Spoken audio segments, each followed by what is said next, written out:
ఇప్పుడు జోగి రమేష్ గారి ఇష్యూ కూడా రాష్ట్ర వ్యాప్తంగా సంచలనంగా మారింది. ఆయన సొంత కోడలే నన్ను వేధిస్తున్నారు వరకట్నం కోసం అని చెప్పేసి ఒక లెటర్ రాసి కేసు వేయడాన్ని ఎలా చూస్తారండి ఒక సాధారణ? అదే జోగి రమేష్ భగవంతుడు ఉన్నాడండి. కింద పూజ ఉంది, పైన ఆకాశం ఉంది. మనం పందిరేయాలంటే వందల బొంగులతో పందిరేయాల్సి వస్తుంది. ఆకాశానికి ఏమి నెట్టాళ్ళు పెట్టారు, ఏం పందిరేశారు? పైన ఆకాశం ఉంది, కింద పూజే ఉంది. ఆయన మాట్లాడిన భాష మా రాజధాని మహిళల్ని ఎన్నో ఒక్కరి భాషలు మాట్లాడాడు. అది నీకే తగిలింది. అయితే అన్నందనగానే అన్నవరకదో జోగి రమేష్ గారు నిదానంగా అరిగిద్ది. నువ్వు వెళ్ళి కనకదురమ్మ గుడి దగ్గరికి వెళ్ళి నువ్వు చేతుల కర్పూరం నేను కూడా వెలిగిస్తా. నేను ఏమి లేకుండా వెలిగిస్తా. నువ్వు ఒక మత మార్పిడి చేసుకున్నావు. నువ్వు అంటే కనకదురమ్మ దగ్గర పోతే నన్ను ఏం చేయదులేనేగా. ఇప్పుడు యేసుప్రభు గారైనా దేవుడే కాదని ఎవరు అనరు. ఎవరిష్టం వాళ్ళదే. ఒకళ్ళు రాముడు, ఒకడు అల్లా, ఒకళ్ళకి చేసుకుంటారు పూజలు. అంతే తప్ప నిన్ను వద్దంటానికి మేమెవరమే? నువ్వు మత మార్పిడి చేసుకున్నావు, తప్పులేదు దాంట్లో. చెప్పు దానికి. నువ్వు ప్రజాప్రతినిధి కాబట్టి చెప్పాలి. నువ్వు మాజీ మంత్రి. నువ్వేం చేసినా కానీ ప్రజలే చెప్పాలి. నువ్వు కనీసం నువ్వు పిల్లలు చేసుకోబోయే కాడే నువ్వు చెప్పలేదంట. మరి ఆయమ్మే చెబుతుంది మేము మత మార్పిడి కాదని. ఇంట్లో సాంబ్రాణి గడిలు వెలిగితే శవం కాడ వెలిగించినట్టుందని అంటే ఏంది అది? నీ భాష ఏంది? నీ వక్ర భాష ఏంది? దాన్ని ఎవరన్నా భాష అంటారా? నువ్వు మత మార్పిడి చేసుకో. యేసుప్రభు నేను యేసుప్రభుకి కొబ్బరికాయ కొడతా. తెలుసా నీకు జోగి రమేష్? మరి రాముల వారికి కొబ్బరికాయ కొడతా, రాముల వారికి చెక్క భజన చేస్తా, తాళాల భజన చేస్తా. అది నా నైజం. అది ఎవరైనా భగవంతుడే. అయినా ఇది క్రీస్తు శకం. నువ్వెవరవయ్యా మాట్లాడతానికి? క్రీస్తు శకం. ప్రతివాడు క్రీస్తు శకం అని రాయాల్సింది. ఉత్తరం రాసినా ఏది రాసినా దానికి నువ్వేది చెప్పేది అందరికీ తెలుసు. నువ్వు మత మార్పిడి అయ్యావు కాబట్టి అవతల హిందూ సాంప్రదాయంగా వాళ్ళు ఉంటున్నారు కాబట్టి వాళ్ళకి చెప్పాలా. నువ్వు మోసం చేయకూడదు. నువ్వు ప్రజాప్రతినిధివి.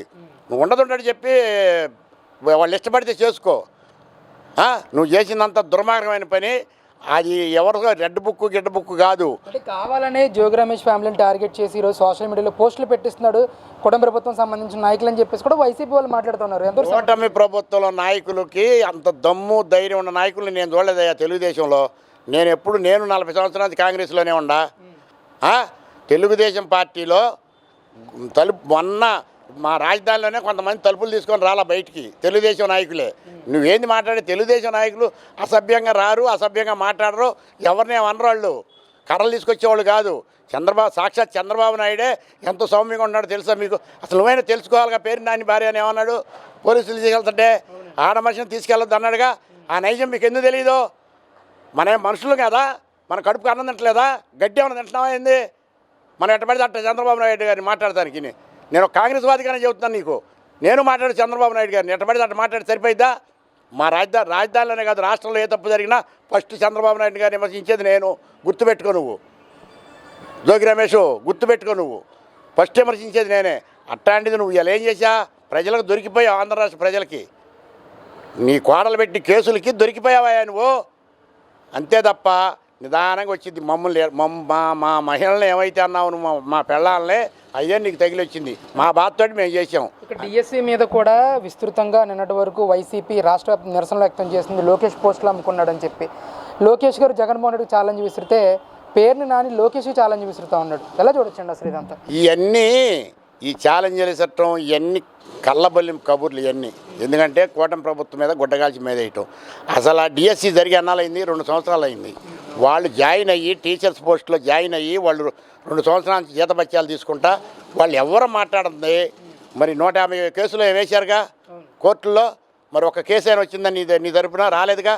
నువ్వెందుకు మాట్లాడుతావు జగన్మోహన్ రెడ్డి? అది నీ నైజం కాదు. ఏదైనా తప్పుంటే చెప్పు, ఒకటన్నా నిరూపించు. నువ్వు ఇంతవరకు 5 సంవత్సరాలు ముఖ్యమంత్రి చేసినా ఈ 2 సంవత్సరాలు నువ్వు నువ్వు ప్రతిపక్ష హోదాలో లేవనుకో.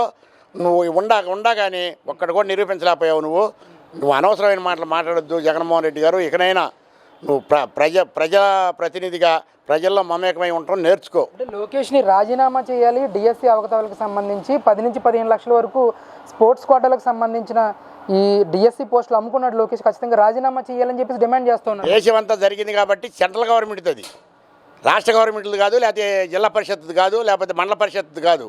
అది కేంద్రం చూసింది. మా రాహుల్ గాంధీ గారు మాట్లాడాడు అక్కడ, మా ప్రియాంక గాంధీ మాట్లాడింది. అంతా మాట్లాడిన తర్వాతనే యూత్కి అన్యాయం జరిగింది కాబట్టి, చదువుకునే వాళ్ళకి అన్యాయం జరిగింది కాబట్టి సాక్షాత్ ఆయన రాజీనామా చేశాడు విద్యాశాఖ మంత్రి. అంతే తప్ప ఇక్కడ ఈయన చేయమంటానికి మీరెవరు నేనెవరిని? అది తప్పు, 100% తప్పు. ఒకటన్నా పట్టుకో. ఒక టీచర్ పోస్ట్లో ఈ 40,000 తీసుకున్నాడు, 30,000 తీసుకున్నాడు, రూపాయి తీసుకున్నాడు పట్టుకొని మాట్లాడితే ఎస్ కరెక్ట్, మేము కూడా మీకు దాసోహం చేస్తాం. అంతే తప్ప నీ ఇష్టం వచ్చినట్టు మాట్లాడితే తప్పు. ఒకళ్ళ మీద తప్పు ఎత్తే పగాడి మీద కూడా మనం తప్పు మాట్లాడకూడదు. నిజం మాట్లాడతాం, నేర్చుకో.